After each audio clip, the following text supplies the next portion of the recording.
இது எல்லாத்தையும் செய்திகள் மூலமா ஆவணப்படுத்தி மக்களுக்கான உங்களிடத்தில் சேர்த்து வெளிப்படைத்தன்மையாக செயல்படுகிறோம். ஆனால் இதெல்லாம் எதிர்க்கட்சி தலைவராக இருக்கக்கூடிய அவருக்கு தெரியல.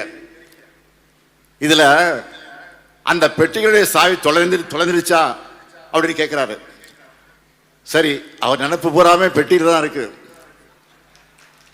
நியூஸ் பேப்பரே படிக்காத எதிர்கட்சி தலைவர்களுக்கு நான் ஒன்று சொல்றேன். கடந்த 13ஆம் தேதி தினமலர் பத்திரிக்கை, அதில் ஒரு நியூஸை எடுத்துக்காட்டா நான் சொல்றேன். அதோட தலைப்பு என்ன தெரியுமா? தினமலர் என்பது எந்த பத்திரிகை உங்களுக்கு தெரியும்? அந்த பத்திரிகையில் வந்த செய்தி.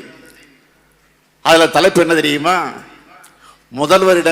முதல்வரிடம் மனு அளித்த 30வது நிமிஷத்தில் ஆக்ஷன். இதுதான் தலைப்பு. அந்த செய்தியை சுருக்கம் நான் சொல்றேன். கடந்த 11ஆம் தேதி மேட்டூர் அணையை திறந்து வைக்க